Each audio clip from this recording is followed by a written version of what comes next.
Before we begin, I would like to say a huge thank you to everyone who over the years has watched, commented, and subscribed to the channel. I am very grateful to you all. A special thank you goes out to all of my channel members, whose names are appearing on screen now. Your continued support is truly appreciated. If anyone would like to become a channel member, I have left a link in the description below. Today we will be looking at 4 19th century cases, and for the first case, we go to England. Harriet Richardson was born in 1841 in the county of Essex in England. Her father, a devoted clergyman, instilled in her the values of faith and obedience, but his untimely death when Harriet was just 12 years old left a void in her life, one that no sermon or scripture could ever fill. With his passing, the family's modest stability began to unravel, and Harriet, a girl of fragile intellect and an innocent disposition, became increasingly dependent upon those around her. Though life had not granted Harriet with wit or learning, fate had bestowed on her a modest fortune. When her great-aunt passed away, she had inherited £5,000, a substantial sum in Victorian England, enough to make her an attractive prospect for unscrupulous suitors. It was around this time that Louis Staunton entered her life, a young man of 23 who worked as an auctioneer's clerk and whose charm masked a calculating nature. He had already entangled himself with a 15-year-old girl named Alice Rhodes, a relationship that in the eyes of polite society would have been scandalous if publicly known. Alice had a stepfather, a man named Thomas Hinksman, who was distantly related to the Richardson family. In 1875, through this tenuous connection, Louis was unexpectedly introduced to Harriet. The meeting was not planned, but Louis, with his easy manner, quickly made an impression.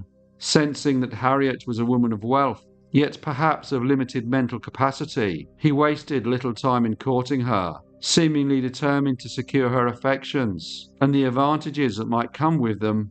The romance was brief, and soon after meeting, Louis proposed to Harriet.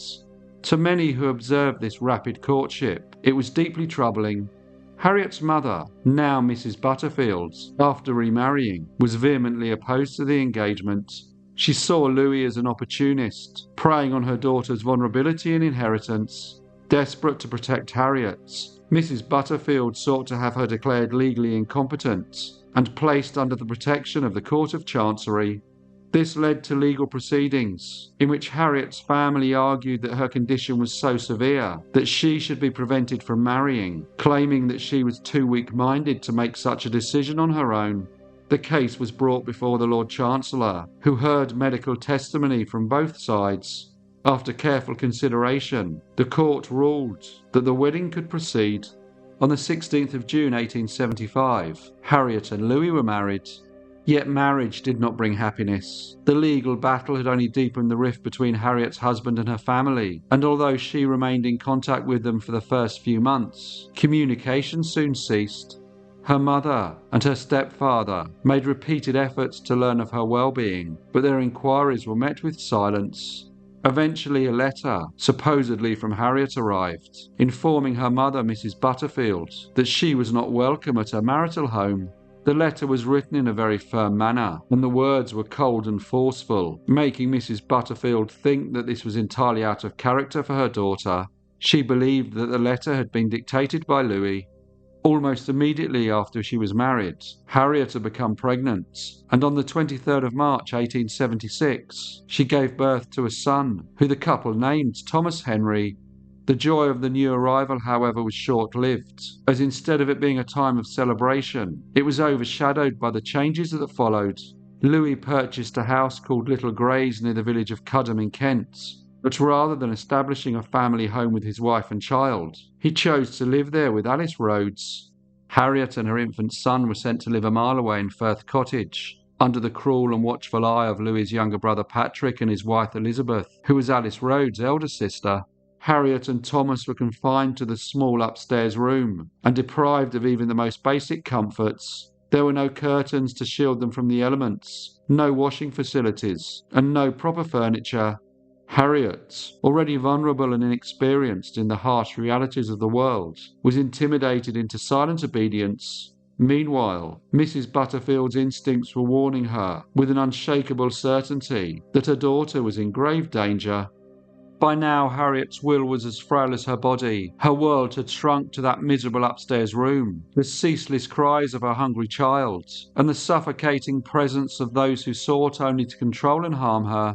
In March 1877, desperate to see her daughter, Mrs. Butterfield attempted to visit. She travelled by train to Howstead Station and was taken in a horse and carriage by George Wells to Firth Cottage. However, as she was walking up the path, Louis Staunton and his sister-in-law Elizabeth met her before she could knock on the door and barred her from going any further. Mrs. Butterfield pleaded with them to let her see her daughter, or at least hear her voice, but the request was refused, and she was forcefully turned away and told never to return. Things for Harriet and her baby did not improve, and by early 1877, Thomas had grown gravely ill. His tiny body, deprived of proper nourishment, was wasting away, each day bringing him closer to death. His sunken eyes and fragile limbs bore the unmistakable signs of starvation, but there were other, more sinister marks as well. A deep bruise on his cheek suggested physical abuse, proof of the cruelty he had endured in his short, tragic life. On the 8th of April, Patrick and Elizabeth Staunton finally took him to Guy's Hospital in London, but it was far too late. The child died that very day, his body too weak to fight any longer. His suffering was over, but for his mother, the nightmare continued. 4 days later, Harriet was removed from Firth Cottage and taken to a lodging house at 34 Forbes Road in Penge, a place that was meant to be a refuge, but when she arrived, the landlady recoiled in horror. Harriet was more shadow than woman, someone seemingly clinging to the last threads of life. Her body was skeletal, her skin pale and stretched over sharp bones, her eyes vacant and lifeless. It was clear to anyone who saw her that she had endured unimaginable torment, and less than 24 hours later, she died. She had succumbed to the abuse, to the starvation, to the unbearable cruelty that had defined her final months. Following the death of his wife, Louis Staunton arranged for the body to be buried at the St George's Church in Beckenham in Kent. He believed her death would go unquestioned. She had been ill, frail, and isolated, and her decline, though tragic, to him seemed quite natural. There was no reason for anyone to suspect that something more sinister had taken place, but as is often the case in such matters, whispers of doubt began to spread. Those who had seen Harriet before she had died had noted her skeletal frame and the way she seemed more ghost than woman. They were unable to reconcile her condition as a death attributed to natural causes, and rumours of mistreatment began to circulate, raising questions about the circumstances of her final days. A gentleman told the police that he had bumped into Mr. Louis Staunton while he was inquiring about the process for recording his wife's death. He said that although this encounter was brief, there was something about Mr. Staunton's manner that unsettled him. The gentleman claimed that he was speaking with detachment, something that seemed odd for a man who had so recently lost his wife and son. Following this, and after speaking with hospital staff and others familiar with the Stauntons, the coroner grew increasingly uneasy about the true cause of Harriet's death. Concerned that something had been overlooked, he took the decisive step in halting the funeral to allow for a post-mortem examination to be conducted. When the pathologist opened the coffin, those present were met with a harrowing sight. Any doubts about the nature of her death quickly faded. Harriet's hair was matted and infested with lice, clear evidence of the neglect that she had endured. Her heart and liver were also very much smaller from that of a healthy 36-year-old female. The initial cause of death was dismissed and replaced with a far more chilling verdict: starvation and neglect. At the time of her death, she weighed just 5 stone and 4 pounds, or 34 kilos. Her body wasted away from prolonged mistreatment. An inquest was arranged to be held at the Park Tavern public house. Here, Mr. Staunton told the coroner that before his wife died, she had become increasingly dependent on alcohol and had developed a troubling habit of refusing to eat. He described how her health had deteriorated over time, her body weakening and her appetite all but vanishing. The pathologist's evidence, however, revealed a different story. Despite Mr. Staunton's claims, no traces of excessive alcohol were found, but there was a deep redness in her tissues, suggesting the presence of irritant poisoning. The pathologist had expected to find a toxin, but could identify no natural explanation for the strange discoloration. In his view, the immediate cause of death was starvation. Moving her frail body would have caused a fatal shock to her system. When pressed further, the doctor confirmed that her conditions seemed more consistent with poisoning than natural causes. He said that any poison would likely have been administered gradually rather than in a sudden dose. He added that Harriet appeared weak, as if her life had been draining from her for some time. Other witnesses confirmed her extreme frailty. Railway station workers testified that she was not strong enough to even step on the carriage without help when travelling to hospital. When it was the defence counsel's turn to speak, the lawyer, Mr. Douglas Straits, announced that he would not be calling any witnesses. The room fell into a heavy silence. There would be no arguments, no defence, only the grim, inescapable truth. By the time the inquest ended, the jury believed that Louis Patrick and Elizabeth Staunton, along with Alice Rhodes, were guilty of murdering Harriet Staunton, and they were remanded in custody to await their trial. While in prison, both Elizabeth and Alice gave birth. The trial began on Wednesday the 19th of September 1877 at the Old Bailey, and presiding over the proceedings was Judge Henry Hawkins, known for his sharp wit and unyielding manner. The trial was a spectacle, drawing crowds from all corners of London. Fashionable ladies draped in their finest silks and furs arrived not to mourn the tragic fate of Harriet Staunton, but to look at the accused. They peered through opera glasses, their expressions shifting between fascination and revulsion, as if they were spectators at the theatre rather than witnessing a murder trial. Many witnesses who gave evidence at the inquest also gave evidence at the trial, and the prosecution painted a grim picture of Harriet's final months. The isolation, the starvation, and the violence that she endured at the hands of those meant to care for her.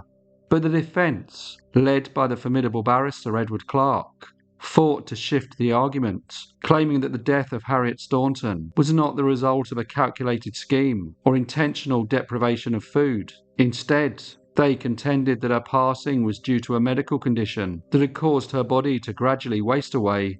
The defence emphasised that her extreme weight loss was a symptom of the illness rather than evidence of mistreatment or neglect, and sought to persuade the jury that there was no malicious intent involved in her decline. Edward Clarke stood up and said that the deteriorating health of the deceased had a natural cause beyond the control of the accused.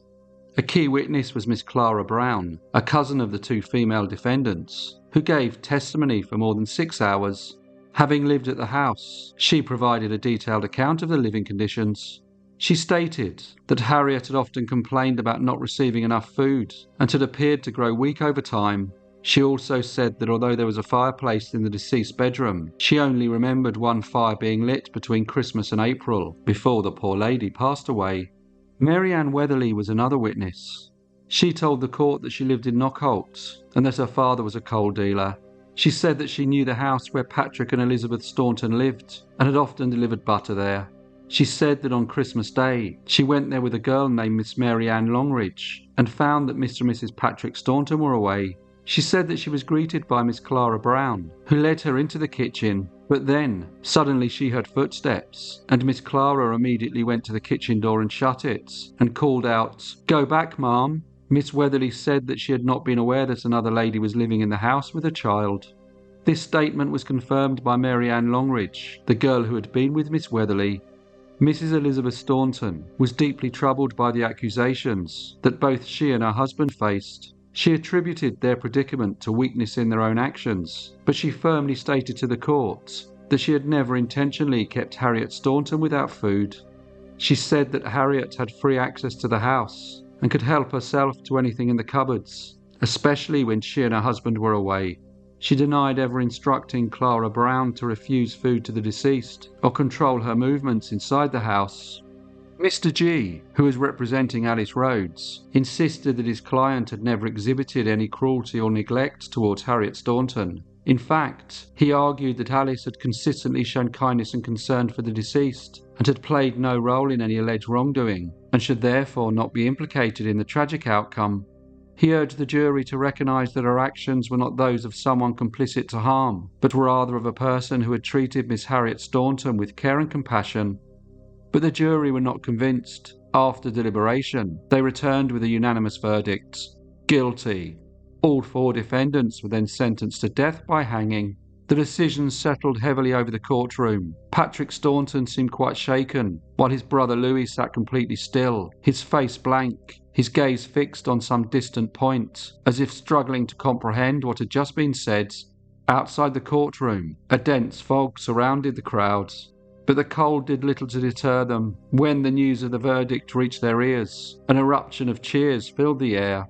They believed that justice had been served. Judge Hawkins, in his final remarks, did nothing to temper the outrage. He declared the crime to be one of the most hideous on record, condemning the barbarity and incredible cruelty that had led to Harriet's suffering and her death. Yet as the public celebrated, not everyone accepted the verdict. A letter soon appeared in the medical journal The Lancet, signed by 700 physicians, decrying how the court had disregarded expert medical testimony. There were also murmurs of judicial bias, with many believing that the judge had steered the trial against the accused from the outset. The case caught the attention of the celebrated novelist Charles Reade, who led a campaign to get the decision overturned. When Elizabeth Staunton was interviewed in prison, she acknowledged that the defence counsel had done their best during the trial, but thought that they had not been adequately prepared. She felt that if they had been able to ask Clara Brown a few pointed questions, it would have entirely changed the course of the case. Mrs. Staunton didn't believe that Clara was a bad person, but suspected that she had been influenced by Mrs. Butterfield and may have been offered a better position or some other incentive to answer questions in court the way she did. Mrs. Staunton expressed no great fondness for Mrs. Butterfield, but denied the harsh comments attributed to her and Louis Staunton by the cabman who took Mrs. Butterfield to the house in March 1877. She said that they would have allowed the lady to see Harriet if she hadn't been so violent and abusive towards them. She added that after Mrs. Butterfield left, she told her husband that it might have been better if they had let her see her daughter. When asked to explain why she hadn't sent for a doctor when she realised Harriet was ill, Mrs. Staunton explained that at first she didn't believe that the illness was serious. She then said in a somewhat regretful manner that they didn't want to call the local doctor because it would reveal that her sister Alice Rhodes, who was living at Little Grays, was not in fact Louis's wife, and of course they did not want this known in the neighbourhood. Mrs. Staunton stated that in the last 3 or 4 days of Harriet's life, they'd tried to feed her beef tea, gruel, or anything that was easy to swallow. She said that they did everything they could for her, but did admit that in the past, she had been indifferent towards the deceased's comfort and health, but said that she had no ill intent toward her. She went on to say that she found it ridiculous that people would think that they would have treated Harriet in that way, especially considering they gave her freedom to move about the house. Eventually, the Home Secretary intervened. Alice Rhodes was pardoned and released, and the sentences of the remaining 3 were commuted to life imprisonment. The outcome, however, was far from merciful. Patrick Staunton did not live to see the outside of a prison cell again and died behind bars. His wife Elizabeth fared better. She was released in 1883 and then faded into obscurity. Louis Staunton, the man at the centre of it all, remained in prison until 1897. However, upon his release, he never admitted guilt, and wanting to seek a fresh start, far from the shadow of his past, he left England behind and emigrated to Australia. Although some believe that the Stauntons were innocent victims of a grave miscarriage of justice, others see their actions as calculated cruelty. Whatever the truth behind the deaths of Harriet and her baby Thomas Henry, Patrick, Louis and Elizabeth Staunton, along with Alice Rhodes, will be names forever linked to one of the most shocking cases of neglect and mistreatment Victorian England ever witnessed. For case number 2, we go to Australia. In 1830, John Herford, like many others seeking a fresh start, arrived in the colony of Western Australia. At the time, the colony was still in its early stages, having been established a year earlier in 1829. It was a land of opportunity for many, though it was also harsh and isolated. Originally founded as a penal settlement to house convicts sent from Britain to serve their sentences, much of the land remained rugged and had never previously been farmed, ensuring that the small population of free settlers had to depend on one another as they worked to carve out a life in the wilderness and face the challenges of an unfamiliar and unforgiving environment. While Mr. Hereford was drawn by the promise of fertile land and agricultural wealth, the arrival of Europeans also brought significant disruption to the native Australian people of the region who had lived in the area for thousands of years. They now found their way of life threatened, as the land that had sustained them for generations was now being claimed by newcomers. While settlers like Mr. Hereford worked to build their futures in Western Australia, the Indigenous people faced the devastating loss of their ancestral lands and the growing threat to their culture and way of life. During the 1830s, migration to the region from Europe significantly increased as settlers braved perilous sea voyages in search of opportunities to build a new life for themselves and their families. The colony offered fertile soil, abundant resources, and a chance to stake a claim in a promising future. John quickly established himself and was granted 400 acres of land in Augusta, where he worked tirelessly to develop his holding. Later, he expanded his estate by purchasing an additional 100 acres at Wannerup Inlet near Busselton. Through years of effort and perseverance, he turned his land into a thriving enterprise. By the age of 60, he had assumed a fortune of £2,000, a considerable sum for the time, symbolising his success in the face of adversity. In 1851, seeking some sort of companionship and stability in his later years, John married a woman named Bridget Larkin. She was a widow, and her life had not been easy. Her first husband had tragically drowned, leaving her to raise 6 children on her own. For John, this marriage was a chance to share his life and wealth with someone, and for Bridget, it offered security and the promise of a stable home. However, the marriage quickly proved to be anything but harmonious. Bridget's temper and abusive behaviour became a source of torment for John. Their arguments were fierce and often violent. On one occasion, John confided to a friend that Bridget had struck him during a heated dispute and knocked out several of his teeth. The once hopeful marriage had devolved into a hostile and unsafe relationship, leaving John desperate for an escape. By February 1855, he could endure no more. He left the matrimonial home and sought refuge at a neighbour's property. To ensure his safety, he shared a room with a farmhand named George Jones, who was aware of the dangers that John faced. George's presence was not a source of solace, but rather a necessary precaution against the threats posed by Bridget. John remained at the neighbour's house for 6 weeks, steadfast in his refusal to return home. During this time, he purchased another property, intending to move there and live independently from his wife. However, in late March 1855, before he could make the transition, he was forced to return to his matrimonial home due to overcrowding at the neighbour's residence. Reluctantly, he resumed living under the same roof as Bridget, but he insisted that George Jones accompany him. John's fear of being alone with his wife was so profound that he refused to sleep without George nearby. On the evening of Saturday, the 8th of April 1855, John was unwell. He complained of a cold, soreness and fatigue, and it seemed like his health was deteriorating. In an unusual gesture of care, Bridget offered him a cup of mulled wine, which he accepted. She then sent word to George Jones, informing him that John wanted to sleep alone that night due to his illness. For some reason, Bridget also sent her daughter away, which left the house eerily quiet. The following morning, Monday the 9th of April, George Jones went to check on John, hoping that his condition had improved overnight. However, what he found was far from what he expected. John was lying in bed, the sheet pulled up to his face, as though he had been trying to keep warm or shield himself from something. But as George drew closer, he noticed the unsettling stillness of John's body. His eyes were wide open, slightly bulging, and his expression was locked in a haunting combination of shock and pain, as if frozen in the final moments of his life. George's heart sank as he looked at the man he had helped so much over the previous 2 months. He noticed that there was faint red marks on both sides of his neck. These marks were not easily visible at first glance, but they were there, 2 thin, almost symmetrical lines that seemed to suggest something far more sinister than a simple illness. As he looked at the dead man, the house, that had for so long been marked by constant tension and discord between John Hereford and his wife, now felt ominously cold. As word of the sudden and untimely death spread, the small community became consumed with speculation. Neighbours exchanged hushed whispers, trying to piece together the events leading up to his demise. Many were well aware of the troubled and often volatile relationship that John had shared with his wife. Her fiery temper and history of violent outbursts were no secrets, and her treatment of her husband had been a topic of quiet concern for some time. Mr. Herford was no longer a young man, and his health had been faltering for a while. He had complained of fatigue and a lingering cold, ailments not uncommon for a man of his age.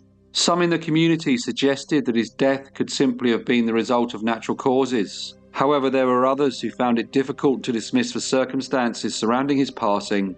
Bridget's reputation preceded her, and her lack of care and compassion toward her husband was well known. While she had never been regarded as a particularly loving wife, the idea that she might have played a direct role in his death was almost too shocking for many to accept. Still, there were those who couldn't ignore the particular details. Why had Bridget sent her daughter away that evening? Why had she insisted that Mr. Herford sleep alone, breaking from the usual arrangement where George Jones shared his room for protection? And what of the faint red marks on his neck that were noticed by George Jones the next morning? These questions lingered, unsettling the minds of those who knew the couple. An inquest into the death was promptly convened, led by the local coroner. Dr. Hannibal Bryan presented his findings to the courts. He testified with confidence that there had been nothing suspicious about Mr. John Herford's passing, and his death had been likely due to his recent illness and his age. The evidence seemed clear, and the coroner delivered a verdict of death by natural causes. For some, the verdict brought relief, but others remained unconvinced. Those familiar with the troubled Herford household found it hard to dismiss their suspicions. Bridget Herford, however, seemed unaffected by the gossip that surrounded her. The coroner's verdict stood, and following her husband's funeral, probate of his will was granted in favour of his wife. Content that she was now a wealthy widow, Bridget continued life as normal, offering no outward signs of concern or acknowledgements of the rumours concerning her husband's passing. The details surrounding Mr. John Herford's death lingered in the minds of neighbours and friends, especially those who had been very familiar with the strained and often hostile relationship between the couple. When Bridget went to the local shop, she would see women talking and quickly stop as she passed by. She was aware of the gossip and local whispers, and that some people treated her with suspicion. Yet the coroner had concluded that her husband had died of natural causes, and as far as she was concerned, the case was closed. Later that year, however, new information surfaced, prompting the authorities to reopen the investigation. Colonel Bruce and Dr. Galbraith were appointed to lead the inquiry, and they ordered that Mr. Herford's body be exhumed for further examination. Mrs. Herford was questioned, and the authorities turned their attention to two men, Mr. Enoch Dodds and Mr. Philip Dixon, both who had been involved in the Herford household. As ticket of leave men, they were convicts who had served part of their sentences and had been granted conditional freedom, allowing them to live and work in the colony under strict supervision. Colonel Bruce and Dr. Galbraith sought to investigate the involvement of these two men more thoroughly. Philip Dixon soon became a key figure in the investigation. He confessed to having forged Mr. Herford's will, altering it to benefit Mrs. Herford.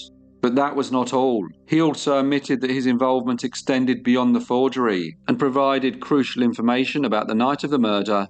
He claimed that he had seen Mrs. Herford and Mr. Dodd together on the evening of the 8th of April, and said that Mrs. Herford had manipulated Mr. Dodd into committing the crime. The testimony painted a clear picture of greed and manipulation, as it seemed that Mrs. Herford had orchestrated the murder in order to secure her financial future. Following this, Mr. Enoch Dodds and Mrs. Bridget Herford were arrested and charged with murder. Their trial began on the 3rd of October 1855, before the judge W. H. Mackay. The courtroom was packed, as the sensational nature of the case had drawn widespread public interest. The Advocate General, in his opening remarks, emphasised the seriousness of the crime, particularly because the victim was a man who was showing his years due to his life of hard work and toil. He also highlighted the severity of the accusations against the female prisoner, who he said that due to her relationship with the victim, made her actions even more appalling. The jury was cautioned against being influenced by petty suspicions, local gossip, or vague rumours, and was urged to approach their duty with clear minds and a sense of justice. Dr. Hannibal Bryan was called to testify. He stated that he had not observed the strangulation marks on Mr. Herford's neck during his initial examination. However, under intense cross-examination by the Crown, his credibility was severely undermined. He admitted that he had never passed a formal medical examination and was unable to explain the proper use of a stethoscope. This cast much doubt on the reliability of his initial findings. On the second day of the trial, the case took a shocking turn. Mrs. Herford, perhaps overcome by the mounting evidence and weight of guilt, admitted that she had prior knowledge of the murder and was aware that it had been committed. She implicated another person, a man named Mr. Osborne, stating that together they had plotted to kill her husband. She said that initially they planned to ambush him while he was crossing the estuary and then drown him. She said that her and Mr. Osborne abandoned this for reasons she did not disclose. She went on to say that Mr. Osborne then left the area, and she then thought that it would be best if the crime was carried out in her house. Looking at the jury, she told how she had married her husband 4 years prior, and that she was many years younger than him. She went on to say that her marriage had always been marked by constant quarrels, to the extent that Mr. Herford often slept away from their home, telling her that it was to avoid her harassment. She added that he had even purchased a house in a different location, and he had planned to move into it on Monday the 9th of April. Although she did not say what actually happened on the night, it was claimed that the Friday before the murder, Mr. Herford rode to the town of Vass, and when he returned home, he was complaining of fatigue, so she told him to rest. She said that 2 days later, she prepared him a drink that would help him recover. However, she added that following this offer of help, he looked at her quite intently, which made her nervous. She admitted to the court that she sent a message to Mr. George Jones and arranged for her daughter to sleep elsewhere, leaving her alone with her husband, which under cross-examination she admitted was highly unusual. Some witnesses stated that they observed suspicious activity at the Herford home on the night of the 8th of April. Some said they heard noises, including a sound from Mr. Herford's room, which sounded like he was choking. One witness claimed to have seen Mrs. Herford making splashing noises with a bucket of water, which he now felt was done possibly to mask other sounds coming from the house. Mr. George Jones told the courts that on Monday the 9th of April he discovered Mr. Herford dead in his room. He said that his body showed signs of strangulation, with finger marks on his neck and swelling on his throat. With evidence mounting against Mr. Dodds, he eventually confessed to his involvement in Mr. Herford's death. He explained that on the fateful night, Mrs. Herford had encouraged him to commit the crime by promising him £10 and a horse as a reward. He said that he was initially hesitant and uneasy, but that Mrs. Herford urged him on and even provided him with alcohol to calm his nerves. He admitted that he ultimately strangled Mr. Herford in his own bed, while Mrs. Herford created distractions by making noise. The marks found on the deceased man's neck during the second post-mortem examination matched Mr. Dodd's description, which further corroborated his accounts. These confessions, combined with the forged will, painted a damning picture of a woman driven by ambition and who had a complete disregard for her husband's life. When the jury was sent out to deliberate, they soon returned to find both Enoch Dodds and Bridget Herford guilty of murder. The judge then delivered a sentence of death by hanging, and the execution was scheduled for the following Monday. The sentence marked a grim milestone, as Bridget Herford would become the first woman to be executed by the state in Western Australia. Philip Dixon, who had forged Mr. Herford's will in favour of his wife, was charged with conspiracy. He pleaded guilty and received a sentence of transportation to Van Diemen's Land, which is modern-day Tasmania, for the remainder of his life. The executions of Bridget Herford and Enoch Dodd reverberated throughout the colony, leaving an indelible mark on its history. The case, marked by betrayal, manipulation and greed, cast a shadow over the young settlements, standing as a sombre testament to the unforgiving nature of justice in the early days of Western Australia. For case number 3, we go to the USA. Francis Kelly was born in 1866 in Harrison County in Indiana, a region of rolling farmland, limestone hills, and small, tight-knit communities. Life in rural Indiana during the 1870s was simple and hard-working. Most families made their living from the land, and children were expected to contribute early, whether in the fields or around the home. Towns like Croydon and New Albany were modest but growing, and the Ohio River provided a natural border and a vital trade route for goods and people. Francis grew up in this landscape as a straightforward, determined country boy. Though he had little formal education, he was sharp-minded and eager to make his own way. He was also deeply trusting by nature, someone who took people at their word and rarely questioned their intentions. At the age of 16, driven by a desire for independence and perhaps a touch of restlessness, Francis left home and found work on a nearby farm, which was owned by a man named Mr. Evans. The pay was minimal, more board and lodging than wages, but he stuck with it for a year before deciding that he wanted something more. He left the farm and travelled to the nearby city of New Albany, hoping to find better prospects. There he took a job in a rolling mill, a common but grueling line of work in the industrializing Midwest. Yet after only 3 days, amid the noise, heat, and endless labour of the mill, he knew it wasn't the life for him. With very little money and nowhere to stay, Francis wandered along the banks of the Ohio River, where boats came and went. He watched the workers unloading cargo and the fishermen repairing their nets. As he sat wondering what he should do, he encountered a man named Richard Taylor Arnett, a river trader who lived aboard a modest boat with a woman he introduced as his wife. She was in fact his mistress, and her name was Lucinda Hornbrook. After talking for a while, Mr. Arnett asked Francis if he would like to join him in his trading venture, and payment would be a share of the profits. He painted a picture of life along the river, drifting from town to town, making a living through fishing and selling goods. He also mentioned that they would take on occasional jobs along the shore, adding a sense of variety and purpose to their travels. The prospect of such a lifestyle felt like a good opportunity to Francis, a chance to break free from the confines of his previous life. He could now earn his living and establish his own path. He told Mr. Arnett that he would accept his offer, as it promised freedom and adventure. The boat drifted down the river to Roanoke, Indiana, where Mr. Arnett decided to open a grocery store, which was really more of a river saloon, and he made Francis his clerk. Mr. Arnett couldn't read or write, so he relied on Francis, who, though his formal education had been limited, was competent at both mathematics and English. These skills allowed him to handle the store's transactions and correspondence with ease, and in return, Mr. Arnett promised him better wages than he would be able to earn elsewhere. Things went smoothly for a while, but one day, when Mr. Arnett was away, some men came aboard the boats, and Francis sold them whiskey for 5 cents a drink instead of the usual 10. When Mr. Arnett found out, he became furious and threatened to shoot the young man if it ever happened again. As they continued on the river, they arrived in Alton and stopped there for about a month.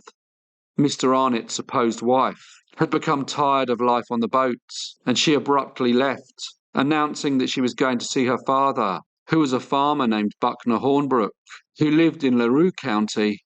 Following this, they sailed back to Roanoke in Spencer County, but business began to slow, and Francis was getting tired of life on the boats. He told Mr. Arnett that he wanted to leave and go back to working on a farm. He then asked for his share of the profits. Mr. Arnett, however, was not about to let his clerk suddenly leave and refused to pay him.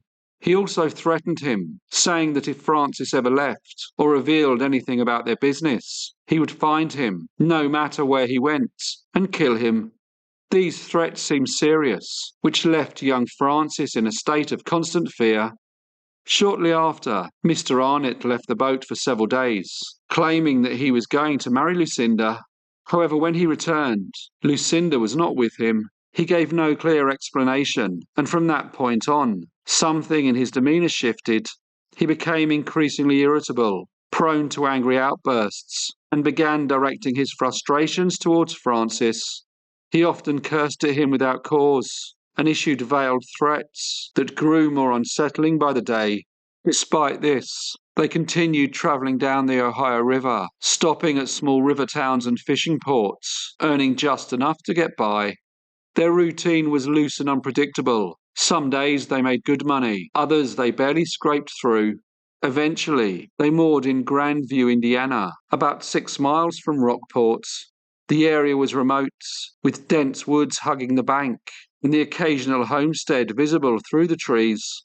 One afternoon, Mr. Arnott went ashore, saying that he was going to buy some ammunition so he could go hunting, and left Francis alone on the boat. While he was away, several local men came aboard, looking for a drink. Despite his earlier misgivings, Francis poured whiskey for 5 cents a glass, something he had done before, but which Mr. Arnott had begun to treat as a serious offence. As the sun sank low over the water, Francis grew increasingly anxious. He remembered Mr. Arnott's previous threats, when he had sold whiskey for 5 cents a glass. He considered fleeing, but fear held him back. He recalled that Mr. Arnott had once warned him that if he ever tried to run, he'd hunt him down and kill him. When Mr. Arnott returned that evening, he immediately asked if Francis had sold any whiskey in his absence. Francis admitted that he had, but didn't say how much he'd charged. Mr. Arnott made no comment, which only heightened the young man's anxiety. Knowing that he had purchased ammunition, Francis began to suspect that Mr. Arnott intended to carry out his earlier threats. By now he had already packed his things in secret and was looking for the right moment to escape. That night, both Mr. Arnott and Francis went into town. They returned together, and Mr. Arnott said that he was tired and was going to sleep. He then instructed Francis to steer the boat, but the tension hadn't eased. Alone at the helm, Francis couldn't shake off the fear that the older man would wake in a rage when he learned how cheaply the whiskey had been sold. He imagined the scene, Mr. Arnott shouting, reaching for a weapon, and then perhaps shooting him without a second thought. Driven by fear, Francis made a decision. He let go of the rudder and crept into the cabin. There he opened the small safe where he knew a loaded pistol was kept. He quietly took it out. He then looked at Mr. Arnott, who lay on his side, his back turned, and murmuring faintly in his sleep. Francis raised the gun, his hand shaking, and he fired a single shot in the back of the defenceless man's head. Mr. Arnott made a groaning noise, so Francis, now very scared, fired twice more in order to make sure that he was dead. After the shooting, he stood over the body in the dim, swaying cabin. The reality of what he'd done had not fully settled in, and acting just on instinct, he reached into the dead man's pockets and took out all of his money. There was just over $150 in cash. Then he gathered both pistols from the boat, along with his small travel bag. What came next was a desperate attempt to erase what had happened. Francis fetched a lantern, lit it, and threw it into a pile of firewood on the deck. Flames caught quickly, crackling through the dry boards. He then climbed into the dinghy and began to row away, just as the boat was overtaken by fire. He had no idea if the blaze would conceal the evidence, only the hope that it might. Not long after, Francis Kelly reached the shore at Rockport. He quietly pulled the dinghy up under the cover of darkness and walked into town. He was just a 17-year-old boy, so wandered about unnoticed. He spent the night near the train depot, lying low, keeping out of sight, and trying to think about what to do next. The following morning, he bought a train ticket to Evansville, hoping to put some distance between himself and the burned boat that he thought must be drifting in embers behind him. From there he transferred to another line, bound for Kimmundy in Illinois. This was a destination where he thought he would go before he met Mr. Arnott. For the time being, it seemed like a safe place to vanish, a quiet town, far from the banks of the Ohio River. In Kimmundy, he sought refuge with a local farmer named Mr. Boggs, who was married to a woman Francis had once known.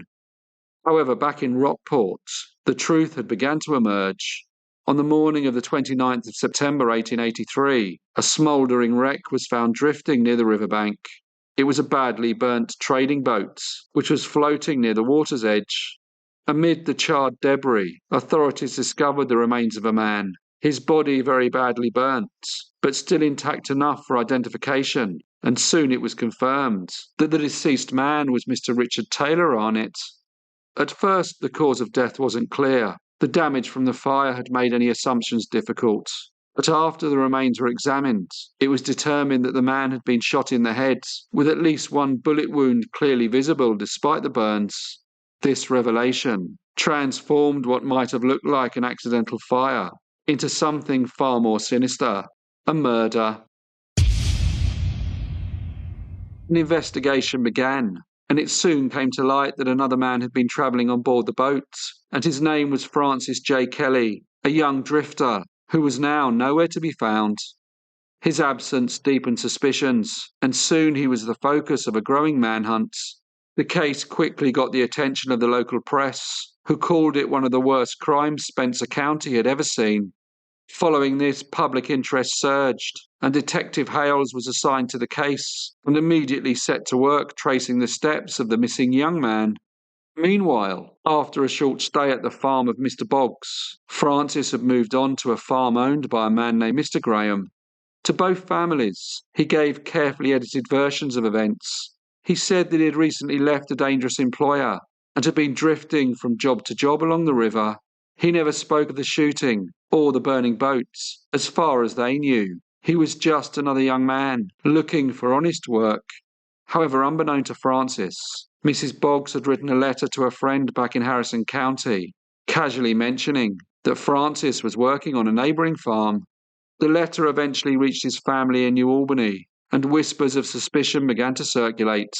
It was rumoured that he might have been involved in Mr. Arnett's death. In an effort to protect his son, Mr. Kelly, Francis's father, issued a public denial. He told the local newspaper that his son was in Kentucky and that he had recently heard from him. He did this in the hope that it would quell the speculation, but the denial had the opposite effect.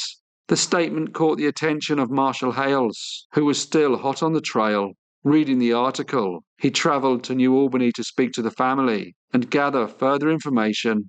His timing proved fortunate. Just as he arrived, new information had surfaced that pointed directly to Francis Kelly's whereabouts. Without delay, the Marshal departed for Kinmunday.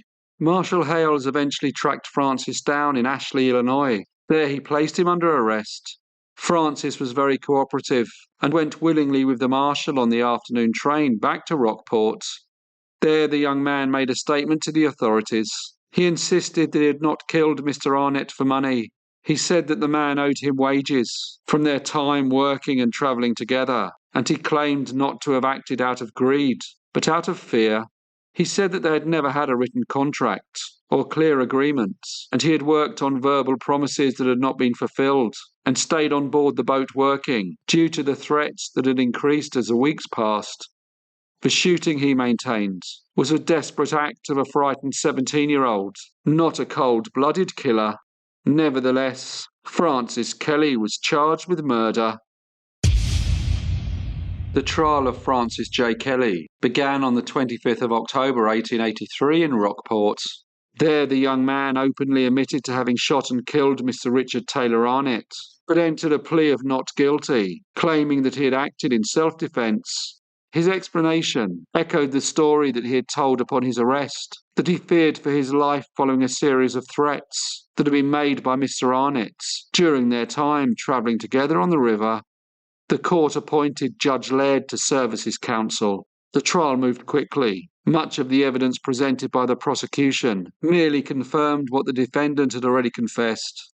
Witnesses were called, but their testimony did little to expand the facts beyond Francis Kelly's own account. Among those brought to the stand were 3 boys who had encountered the defendant and Mr. Arnett on the river near Grandview. They had spent time on the boat and had gone hunting with Mr. Arnett. Each of them testified that the young man on trial was indeed the same person that they had seen aboard the trading boat with the deceased. In the gallery, the presence of both fathers lent a solemn air to the proceedings.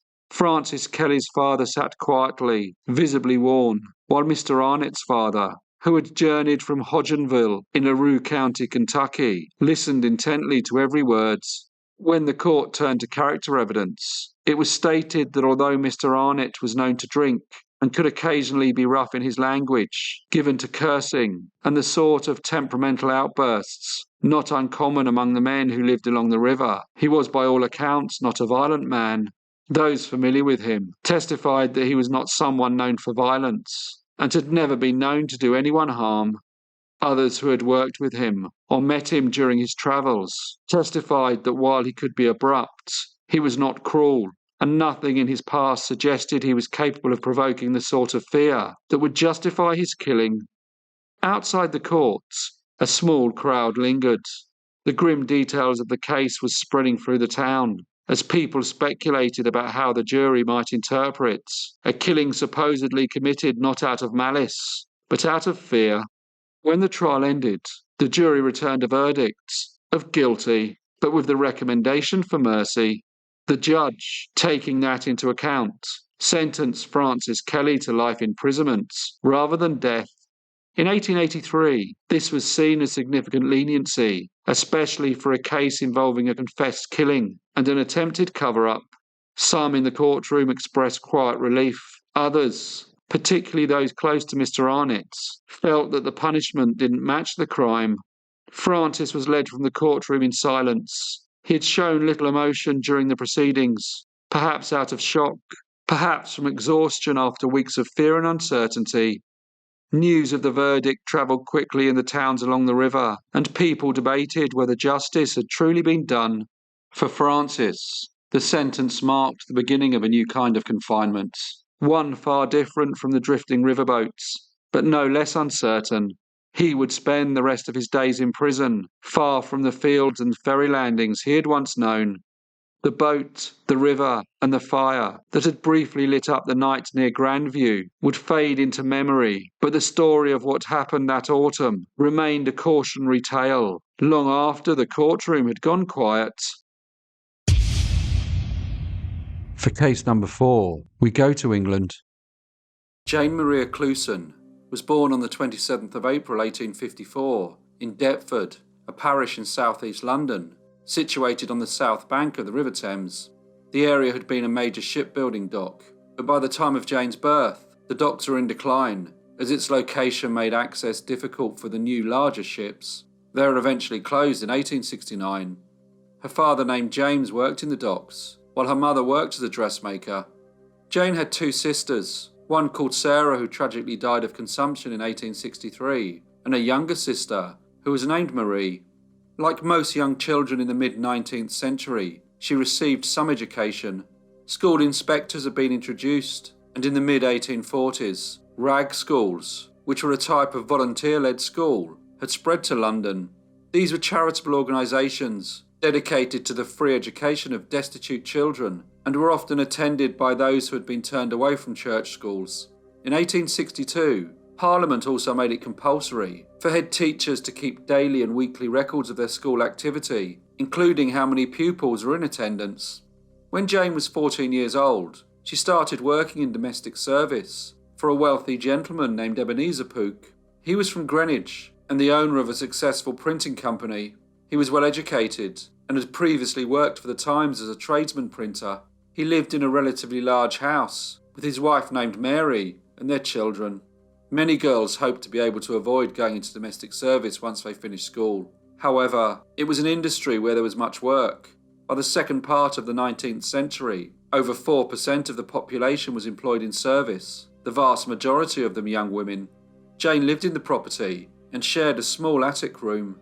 One of the children of Mr. Ebenezer and Mrs. Mary Pook was named Edmund. He was 3 years older than Jane, having been born in 1851. He suffered from fits, and his mother did not like him to ever be left alone for very long. He was employed in his father's printing works at Greenwich, although he also claimed to be a music hall entertainer. Jane was very tidy, and all those who knew her considered her to be a conscientious, respectable and hard-working young lady. She was also described as very attractive. However, it came as a shock when just before Easter in 1871, she was dismissed from her employment. It was not uncommon at the time for anyone working in domestic service to be immediately dismissed for breaking house rules or committing some other minor misdemeanour. Mrs. Pook claimed that Jane was dismissed as she was a generally unpleasant girl, who apparently had already been given several warnings about her unkempt appearance and slow work.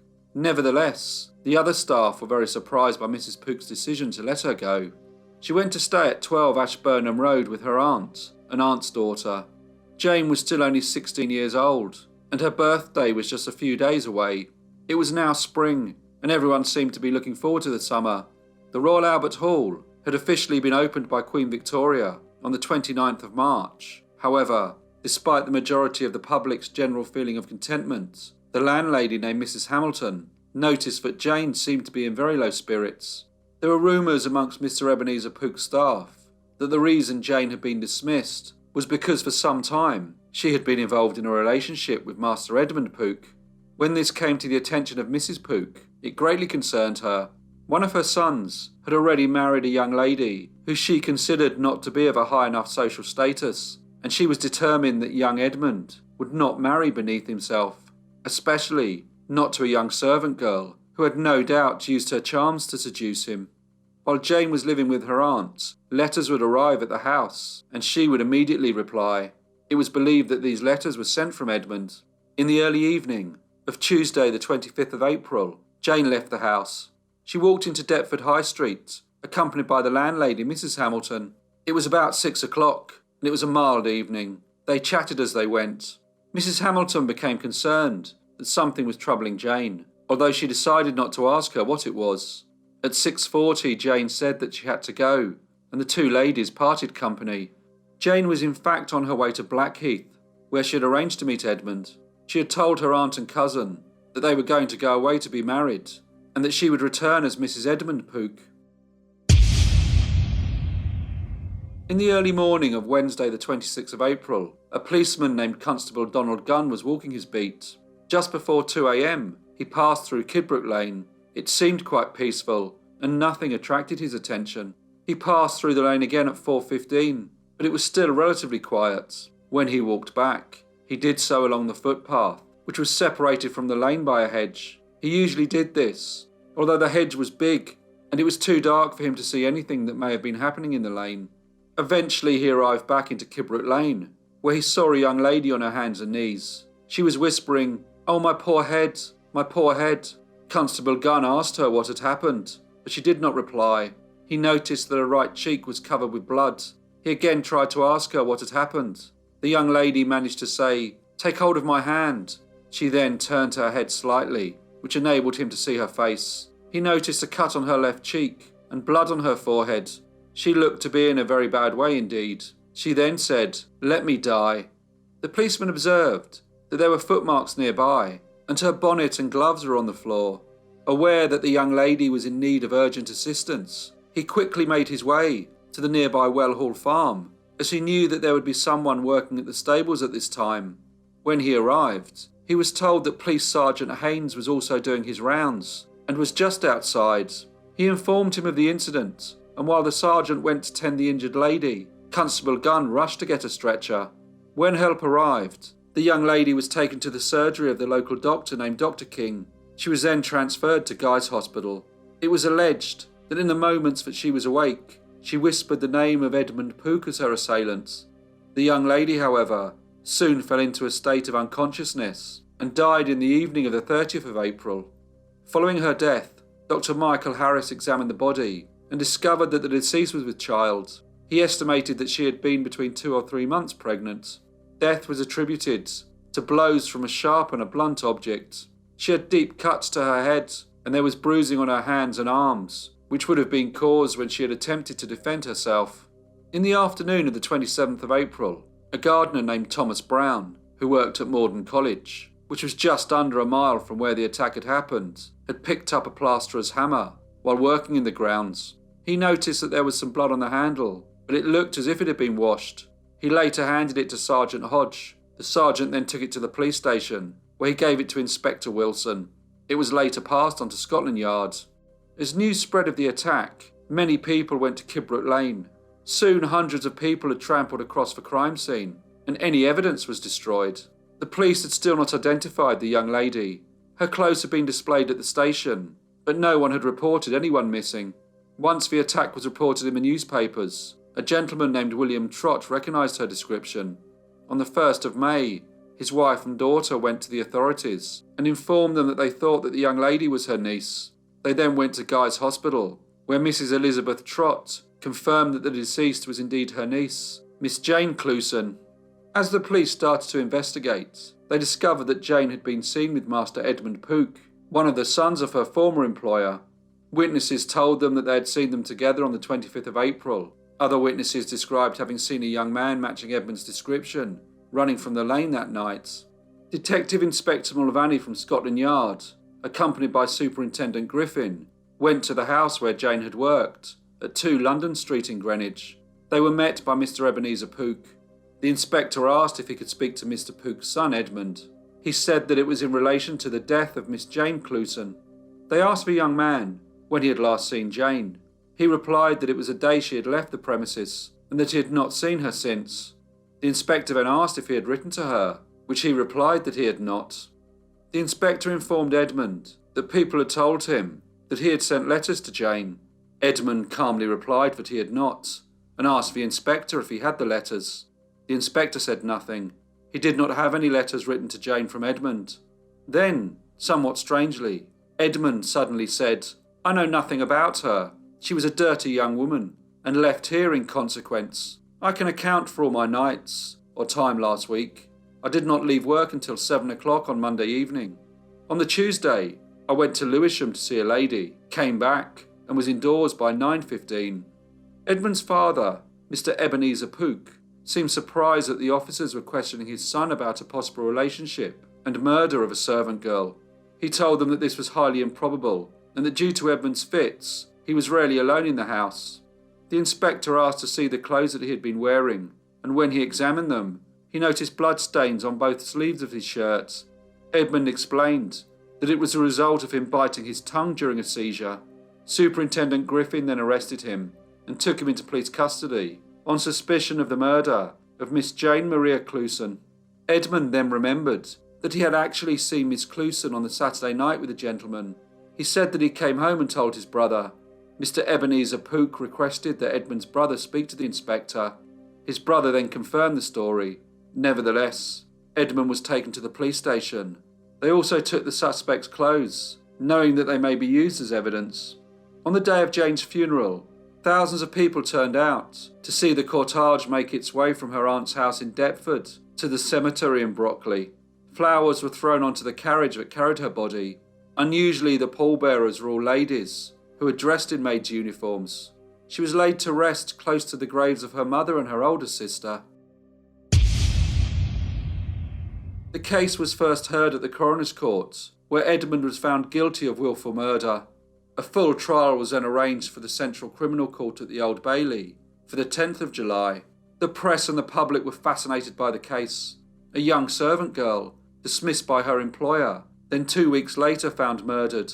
Then it was discovered that she was pregnant when she had died, and it was alleged that the person responsible for being the father of her unborn child and committing the awful crime was a son of her former master.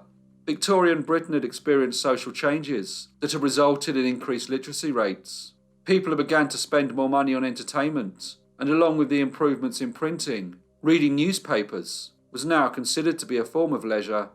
There had also been a growth in the sale of macabre serial literature, such as penny dreadfuls. This meant that the real-life trial of Mr. Edmund Pooke was going to be of great public interest. Witnesses stated that they had seen a man matching the defendant running from the lane that evening. One witness, named Thomas Lascelles, who lived in one of the cottages in Kibbrut Lane, knew Edmund Pooke and told the court that on the evening of Tuesday the 25th of April, he had seen him with a young lady. He said that the defendant was walking with his arm around her waist. He said that she was pretty and not as tall as him. Thomas was unable to recollect what the young lady had been wearing. However, he did see the couple heading towards Kibbrut Lane. When asked if he was certain that the young man he saw was Edmund Pooke, he said that he was. A shopkeeper confirmed that he had sold the hammer that had been found near the scene in the days prior to the murder. He said that he had sold it to Edmund Pooke. Edmund's clothes were also presented to the jury. His trousers had blood and mud on them, as did his shirts. The defence counsel cross-examined all the witnesses and were robust in their interrogation. The police thought that Edmund Pooke was guilty. The press were also quite unfavourable in their reporting and seemed to believe that he had committed the crime. However, the judge, Sir William Boville, was far more generous towards him. He ordered that Jane's last words, in which he had apparently identified the defendant as the person who had attacked her, were inadmissible, saying that they were no more than hearsay. He also criticised the police, as he considered that they were too quick to arrest the young man, despite having no real evidence. He said that they failed to investigate other possible suspects. The trial ended on the 15th of July, and the jury was sent out to deliberate. They returned just 20 minutes later to find the defendant, Mr. Edmund Walter Pooke, not guilty. A large crowd had waited outside the court building on each day of the trial, and when it was announced that Edmund had been acquitted, the mood turned to one of anger and disappointment. There were suggestions that he had only escaped justice because of his family's social status. The newspapers reported on the verdict. The way in which the police had handled the investigation was the subject of an editorial in the Times on the 18th of July. 2 days later, it was also spoken about in Parliament. Following the trial, a pamphlet was released, which claimed that Edmund was in fact responsible for the death of Miss Jane Clewson. Edmund, or possibly his father, instructed a lawyer to prosecute the publication for slander. It was a bold decision, as being a civil case, Edmund was subjected to some uncomfortable questioning. Despite this, he won the case and was awarded £50 in damages. The Pooke family continued to be the subject of local gossip, and there were many people in Deptford and Greenwich who were of the opinion that Edmund was indeed guilty. References to the case would occasionally appear in the newspapers. The events of the 25th and the 26th of April 1871 cast a large shadow over the Pooke family. Eventually they decided that it would be best if they left London, and they relocated to a place where they would not be so easily recognised. A memorial for Jane was erected at Brockley Cemetery. It was paid for by public donations. The inscription reads, "A motherless girl who was murdered in Kidbrooke Lane, Eltham, aged 17 in 1871. Over the following years, people claimed to have seen a pretty young lady in a white dress, with blood dripping from her face, standing in Kidbrooke Lane. Several of these reported sightings were by patrolling policemen. People have also claimed to have heard cries for help and faint sighs. When night came, there were many local residents who would avoid the lane altogether, fearing that they may encounter the ghost of poor Jane Marie Clewson." Hello everyone, and thank you so much for listening. As usual, please leave any comments or feedback you may have, and I hope to see you all again in the next Brief Case